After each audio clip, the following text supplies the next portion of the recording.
മഴതോരും മുൻപേയുടെ വരാൻ പോകുന്ന കഥയിലേക്ക് എല്ലാവർക്കും സ്വാഗതം. നേരിയ മഴച്ചാറ്റിലുണ്ടായിരുന്നു.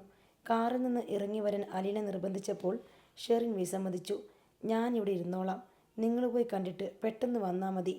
അവളെ നിർബന്ധിക്കേണ്ട മോളെ, മാമച്ചൻ പറഞ്ഞു. ഗ്രേസമ്മ അവൾക്ക് കൂട്ടായി കാറിൽ തന്നെ ഇരുന്നു. രേവതിക്കുട്ടിയും അലീനയും മാമച്ചനും കൂടി ത്യാഗഭവനത്തിൻ്റെ ഗേറ്റ് കടന്ന് അകത്തേക്ക് പോയി. രേവതിക്കുട്ടി ഗിഫ്റ്റ് പാക്കറ്റുകൾ കയ്യിലെടുത്തിരുന്നു.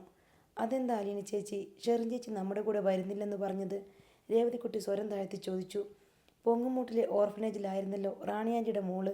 മോളെ നഷ്ടപ്പെട്ട ശേഷം റാണി ആൻറ്റിക്ക് ഓർഫനേജ് എന്ന് കേൾക്കുമ്പോഴേ നെഞ്ചിൽ തീയ, അലീന പറഞ്ഞു. അവർ ത്യാഗഭവനത്തിൻ്റെ ഓഫീസിൽ ചെന്ന് സിസ്റ്റർ ആഗ്നസിനെ കണ്ടു. സിസ്റ്റർ ആഗ്നസ് മറ്റൊരു കന്യാസ്ത്രീയെ വിളിച്ച് അലീനയും രേവതിക്കുട്ടിയും അവരോടൊപ്പം ചിന്നമ്മളുടെ അടുത്തേക്ക് അയച്ചു. മാമച്ചൻ ഓഫീസിൽ തന്നെ ഇരുന്നു. സിസ്റ്റർ ആഗ്നസ് ചിന്നമ്മളുടെ അവസ്ഥയെപ്പറ്റി മാമച്ചനോട് വിവരിച്ചു. അവൾക്കിങ്ങനെ അടിക്കടി പനിയും ശ്വാസം മുട്ടലും ഉണ്ടാകുന്നതിൻ്റെ കാരണം കഴിഞ്ഞ തവണ ഞങ്ങൾ പറഞ്ഞിരുന്നല്ലോ. ഉവ്, ഹൃദയത്തിലെ ഒരു വാൽവിൻ്റെ തകരാറാണെന്നല്ലേ? അതെല്ലാം ഞാൻ ഓർക്കുന്നുണ്ട്. മരുന്ന് കഴിക്കുമ്പോൾ കുറേ വ്യത്യാസം കാണുന്നുണ്ട്. എന്നാലും പേസ് മേക്കർ വയ്ക്കാൻ ഇനി വൈകേണ്ടെന്നാണ് ഡോക്ടർ പറഞ്ഞിരിക്കുന്നത്. ഓക്കെ, അതെല്ലാം വേണ്ടതുപോലെ ചെയ്തോളൂ സിസ്റ്റർ. അവളുടെ സ്പോൺസർഷിപ്പ് താങ്കളാണല്ലോ ഏറ്റെടുത്തിരിക്കുന്നത്. അതുകൊണ്ടാണ് ഞാനിതെല്ലാം വിശദമായി പറയുന്നത്. ഇതിനകം തന്നെ നല്ലൊരു തുക ചിലവായി. ബില്ലുകൾ ഞങ്ങൾ അയച്ചു തന്നിരുന്നു. ഇനി ഉടനെ പൈസ വേണ്ടി വരുമോ? തൽക്കാലം വേണ്ട. താങ്കൾ തന്ന ഫണ്ട് ഇനിയും ബാക്കിയുണ്ട്. അവൾക്കിപ്പോൾ സുഖമാണല്ലോ അല്ലേ? മറ്റു കുട്ടികൾ കളിക്കുമ്പോൾ അവൾക്കും അവരോടൊപ്പം ചാടണം. പക്ഷേ അവളുടെ ഹൃദയത്തിന് അതിനുള്ള ശക്തിയില്ല. പെട്ടെന്ന് കിതയ്ക്കും. ശ്വാസം വേണ്ടത്ര കിട്ടാത്തതുകൊണ്ട് 2 തവണ അവൾ കുഴഞ്ഞു വീണു. അധികം ചാടത്തുള്ളാനൊന്നും വിടാതെ ഞങ്ങൾ അവളെ പ്രത്യേകം കെയർ ചെയ്യുന്നുണ്ട്. പക്ഷേ അവൾക്ക് കാര്യഗൗരവം അറിയില്ലല്ലോ, കുഞ്ഞല്ലേ. അവർ സംസാരിച്ചു കൊണ്ടിരിക്കെ ചിന്നുമോളെയും കൂട്ടി അലീനയും രേവതിക്കുട്ടിയും അവിടേക്ക് വന്നു. ചിന്നുമോൾ ഇടവിട്ട് ഓടുന്നുണ്ടായിരുന്നു. അപ്പോഴെല്ലാം രേവതിക്കുട്ടി അവളുടെ കയ്യിൽ പിടിച്ച് ഓടരുത് മോളെ എന്ന് പറഞ്ഞ് പിടിച്ചു നിർത്തി. മാമച്ചനെ കണ്ട് അവൾ പരിചയം കാട്ടി പുഞ്ചിരിച്ചുകൊണ്ട് അടുത്തു ചെന്നു. Good morning uncle. Good morning മോളു. മാമച്ചൻ അവളുടെ ചുമലിൽ കൈവച്ച് ചേർത്ത് പിടിച്ചു. അങ്കിളിന് സുഖമാണോ? നല്ല സുഖം. മോൾക്ക് സുഖാണോ? ആം, അവൾ തലയാട്ടി. ഒരു നിമിഷം ആലോചിച്ചിട്ട് പറഞ്ഞു. നല്ല സുഖമല്ല കേട്ടോ. അത് കേട്ട് സിസ്റ്റർ ആഗ്നസ് ചിരിച്ചു. മോൾ പറഞ്ഞത് കറക്റ്റ്. എനിക്ക് ശ്വാസം മുട്ടല. കളിക്കുമ്പം ഒരു ദിവസം ബോധം കെട്ട് താഴെ വീണു. ഞങ്ങൾ ആശുപത്രിയിൽ പോയി. അവൾക്ക് നേരെ കിതപ്പുണ്ടെന്ന് മാമച്ചന് മനസ്സിലായി. എന്നിട്ട് മോള് മരുന്നൊക്കെ മടിയില്ലാതെ കഴിക്കുന്നുണ്ടോ? ആം, അവൾ തലയാട്ടി. പൊതുവെ പ്രസന്നവതയായി കാണപ്പെട്ടുവെങ്കിലും അവൾക്ക് ക്ഷീണമുണ്ടെന്ന് മാമച്ചൻ കണ്ടു. കൺതടങ്ങളിൽ ഒരു നിഴൽ പതിഞ്ഞു കിടക്കുന്നു. കവിളത്ത് വിളർച്ച തിരിച്ചറിയാം. രേവതിക്കുട്ടി സ്വീറ്റ്സിൻ്റെ പാക്കറ്റ് അവൾക്ക് കൊടുത്തു. ഒരു ജോഡി ഡ്രസ്സും അവൾക്കായി വാങ്ങിച്ചിട്ടുണ്ടായിരുന്നു, അതും കൊടുത്തു. ചിന്നുമോൾ 2 പാക്കറ്റുകളും മാറോടടുക്കി പിടിച്ചുകൊണ്ടുപോയി സിസ്റ്റർ ആഗ്നസിൻ്റെ കയ്യിൽ ഏൽപ്പിച്ചു. അതങ്ങനെയാണ് ചെയ്യേണ്ടതെന്ന് അവൾക്കറിയാം. മിടുക്കി. സിസ്റ്റർ ആഗ്നസ് അവളുടെ കവിളത്ത് തലോടി. അവൾ സന്തോഷത്തോടെ മാമച്ചൻ ഇരിക്കുന്നിടത്തേക്ക് വന്നു. ആൻറ്റി എവിടെ അങ്കിളെ? ഇപ്പോഴാണ് അവൾക്ക് ഗ്രേസമ്മയെക്കുറിച്ച് ഓർമ്മ വന്നത്. ആൻറ്റി കാറിലിരിക്കുക. ആൻറ്റി എന്നാ ചിന്നുമോളെ കാണാൻ വരാഞ്ഞേ? ആൻറ്റിയുടെ കൂടെ വേറൊരു ആൻറ്റിയുണ്ട് മോളെ. ആ ആൻറ്റിക്ക് നല്ല സുഖമില്ല, അതുകൊണ്ടാ, മാമച്ചൻ പറഞ്ഞു. ഏതാൻറ്റിയാ അത്? ഞാൻ കണ്ടിട്ടുണ്ടോ അങ്കിളെ? മോള് കണ്ടിട്ടുണ്ടാവില്ല. അത് കേട്ടതോടെ അവളുടെ ആകാംക്ഷ ശമിച്ചു. നമ്മൾ ബീച്ചിൽ പോകണുണ്ടോ ലീനാൻറ്റി? മുൻപൊരിക്കൽ അവരോടൊപ്പം പോയ ഓർമ്മയിൽ ചിന്നുമോൾ ചോദിച്ചു. മോൾക്ക് നല്ല സുഖമില്ലാതിരിക്കുവല്ലേ?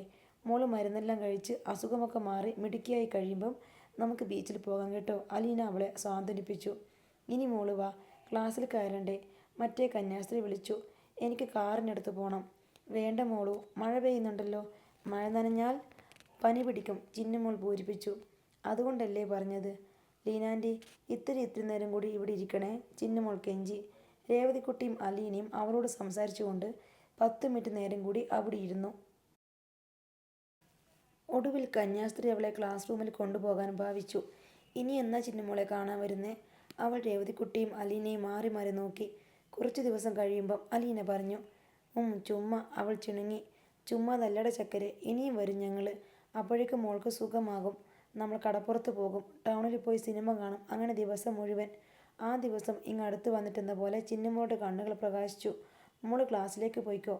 അലീനയ്ക്കും രേവതിക്കുട്ടിക്കും ഉമ്മ നൽകി ബൈ ബൈ പറഞ്ഞ് അവൾ കന്യാസ്ത്രീയോടൊപ്പം തിരിച്ചുപോയി. നീണ്ട വരാന്തയിലൂടെ നടന്നു പോകുമ്പോൾ അവൾ ഇടയ്ക്കിടെ തിരിഞ്ഞു നോക്കി കൈ വീശിക്കാട്ടി. സിസ്റ്റർ ആഗ്നസിനോട് യാത്ര പറഞ്ഞ് മാമച്ചനും അലീനയും രേവതിക്കുട്ടിയും തിരികെ പോന്നു. അവർ ഗേറ്റിന് വെളിയിൽ പാർക്ക് ചെയ്തിരുന്ന കാറിൽ വന്ന് കയറി. മയങ്ങിപ്പോയ ഗ്രേസമ്മ ഡോർ തുറക്കുന്ന ശബ്ദം കേട്ട് ഞെട്ടിയുണർന്നു. അലീന ഗ്രേസമ്മയുടെ അടുത്തേക്ക് ഇരുന്ന കർച്ചീഫ് കൊണ്ട് മുടിയിലെ നനവ് തുടച്ചു. ചിന്നുമോൾ എവിടെ? ഗ്രേസമ്മ ചോദിച്ചു. ആൻറ്റിക്ക് കാണണമായിരുന്നോ? ഞാൻ വിചാരിച്ചു നിങ്ങളവളെ ഇങ്ങോട്ട് വിളിച്ചുകൊണ്ട് വരുമെന്ന്. മഴ തൂളുന്നത് കൊണ്ടാ. അവൾ ചുമ്മാ ഭംഗിക്ക് പറയുന്നതല്ലേ അലീന. മാമച്ചൻ കാർ സ്റ്റാർട്ട് ചെയ്യുന്നതിനിടയിൽ പറഞ്ഞു. കാണണമെന്നുള്ളവർ ഇറങ്ങി വരില്ലേ? കാറിലിരുന്ന് പോത്തുപോലെ ഉറങ്ങുമോ? ഞാൻ ഷെറിന് കൂട്ടിരുന്നതല്ലേ? ഗ്രേസമ്മ ആവലാതിപ്പെട്ടു. ഇനി അടുത്ത തവണ വരുമ്പം കാണാം. മാമച്ചൻ കാർ തിരിച്ച് മെയിൻ റോഡിലേക്ക് ഓടിച്ചു. വീടിനുള്ളിൽ ആളും അനക്കവും ഇല്ലാത്തതുപോലെ. പ്രാവുകൾ കുറുകുന്നതും നായ്ക്കൾ മുരളുന്നതും വൃക്ഷങ്ങളിലിരുന്ന് ചീവീടുകൾ അലയ്ക്കുന്നതുമെല്ലാം വ്യക്തമായി കേൾക്കാം. മുൻപ് ഈ ശബ്ദങ്ങളൊന്നും കേൾക്കാനേ ഇല്ലായിരുന്നു. കടുത്ത ഏകാന്തതകളിലാണ് മനുഷ്യൻ പ്രകൃതിയുടെ ശബ്ദങ്ങൾ തിരിച്ചറിയുന്നതെന്ന് സ്റ്റാൻലി ഓർത്തു. 3 മാസങ്ങൾക്ക് മുൻപും ഈ വീടിനുള്ളിൽ ഇതുതന്നെയായിരുന്നു അവസ്ഥ. പക്ഷേ അപ്പോഴൊന്നും ഇതുപോലൊരു ശൂന്യതയും ഏകാന്തതയും അനുഭവപ്പെട്ടിട്ടില്ല. ഔതക്കുട്ടിച്ചാൻ വരുന്നതും പോകുന്നതും സ്റ്റാൻലിയിൽ ഒരു ചലനവും സൃഷ്ടിച്ചിരുന്നില്ല. എന്നാൽ അലീന പോയിക്കഴിഞ്ഞപ്പോൾ ഇതൊരു ഒഴിഞ്ഞ വീടായി തന്നെ അയാൾക്ക് തോന്നി. അവൾ തൻ്റെ സാന്നിധ്യം കൊണ്ട് ഈ ഭവനത്തെ ഇത്രമേൽ സജീവമാക്കിയിരുന്നുവെന്ന് ഇപ്പോഴേ അയാൾക്ക് മനസ്സിലായുള്ളൂ. മദ്യക്കുപ്പിയും സോഡയും ഐസ് ക്യൂബുകളും എടുത്തു വെച്ച് അയാൾ മദ്യപിക്കാൻ ഒരുങ്ങുമ്പോഴേക്കും മൊബൈലിൽ അലീനയുടെ കോൾ വന്നു. പപ്പ അവിടെ എന്ത് ചെയ്യുക? ഞാനൊന്നും ചെയ്യുന്നില്ല. ഒരു കള്ളത്തരം മറയ്ക്കാൻ ശ്രമിക്കുമ്പോളെ അയാളുടെ ശബ്ദത്തിലൊരു പരുങ്ങലുണ്ടായി. ഞാനില്ലാത്ത തക്കം നോക്കി ലാവിഷായിട്ട് കുടി തുടങ്ങിക്കാണും, എനിക്കറിയാം. തുടങ്ങിയില്ല, തുടങ്ങാൻ പോകുന്നതേയുള്ളൂ, സ്റ്റാൻലി പറഞ്ഞു. രാവിലെ എത്ര കഴിച്ചു? 2 പെഗ്.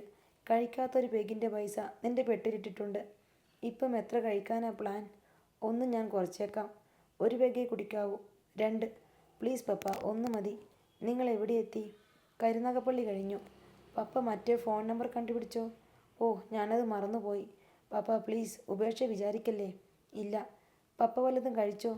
ഊണ് കഴിക്കേണ്ട സമയം ആവുന്നതല്ലേ ഉള്ളൂ. എന്നാൽ വെച്ചോട്ടെ പപ്പ.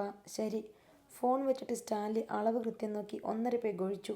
സോഡ ഒഴിച്ച് നേർപ്പിച്ചു. അയാളുടെ മനസ്സിൽ തോന്നിയ ശൂന്യത പെട്ടെന്നില്ലാതായി. ഏകാന്തതയിലേക്ക് ഉന്മേഷം കടന്നു വന്നു. കൃത്യസമയത്ത് അലീന വിളിച്ചിരിക്കുന്നു. താൻ ആഗ്രഹിച്ചപ്പോൾ വിളിച്ചതുപോലെയാണ് അയാൾക്ക് തോന്നിയത്.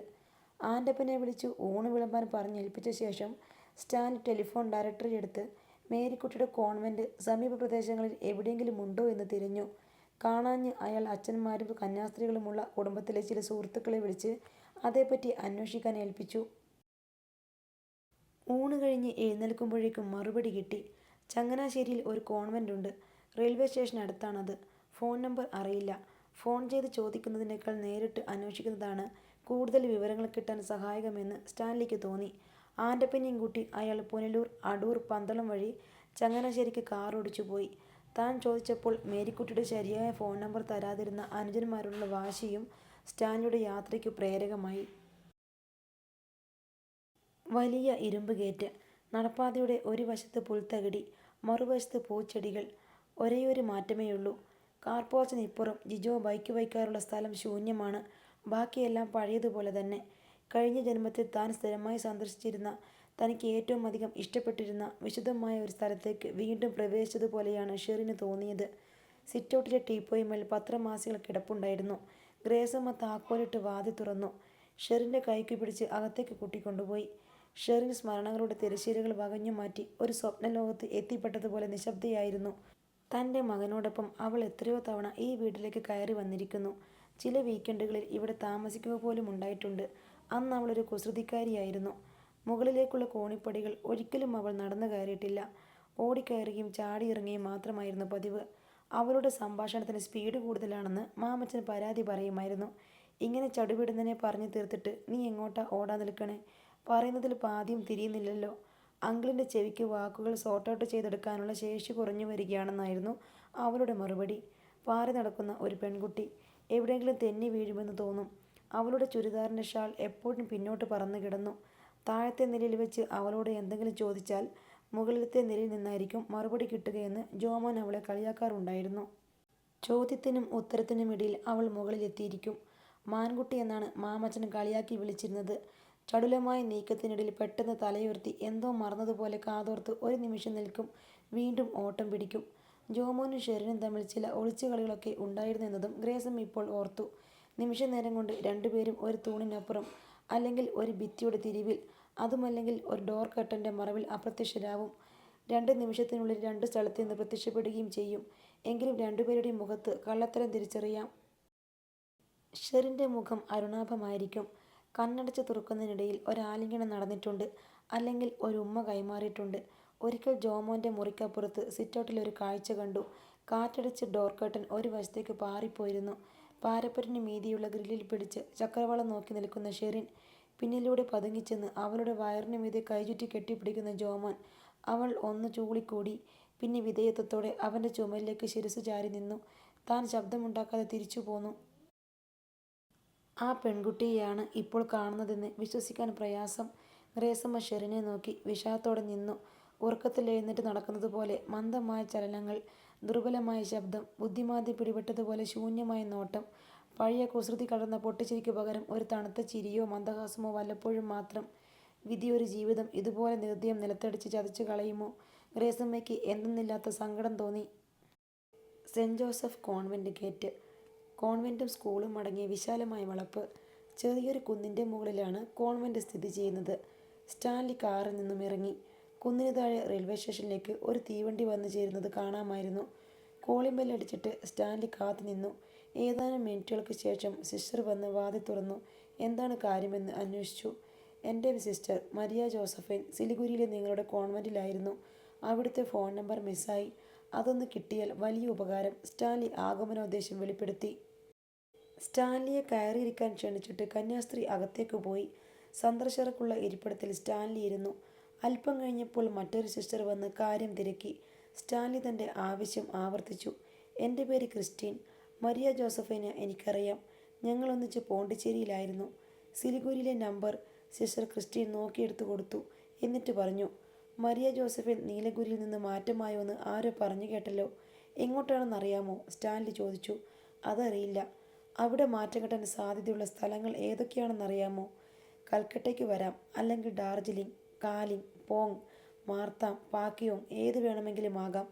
ആ കോൺവെൻറ്റുകളുടെ നമ്പർ കൂടി തരുമോ? സിലിഗുരിയിൽ വിളിക്കുമ്പോൾ അവർ പറയും എങ്ങോട്ടാണ് പോയിരിക്കുന്നതെന്ന്. സിലിഗുരിയിൽ വിളിച്ചിട്ട് കിട്ടിയില്ലെങ്കിൽ ഒരു സേഫ്റ്റിക്ക് വേണ്ടിയാ. സിസ്റ്റർ ക്രിസ്റ്റീൻ മറ്റു കോൺവെൻറ്റുകളുടെ നമ്പറും കൊടുത്തു. സ്റ്റാൻലി നന്ദി പറഞ്ഞ് ഇറങ്ങി. കാറോടിച്ച് തിരിച്ച് കുളത്തൂപ്പുഴയിൽ എത്തിയപ്പോൾ 6 മണിയായി.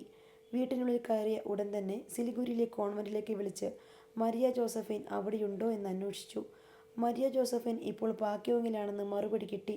സ്റ്റാൻലി അവിടെ നിന്ന് പാക്യോങ്ങിലെ നമ്പർ വാങ്ങി. സിസ്റ്റർ ക്രിസ്റ്റീൻ എന്ന നമ്പറുമായി ഒത്തുനോക്കി. രണ്ടും ഒന്ന് തന്നെ.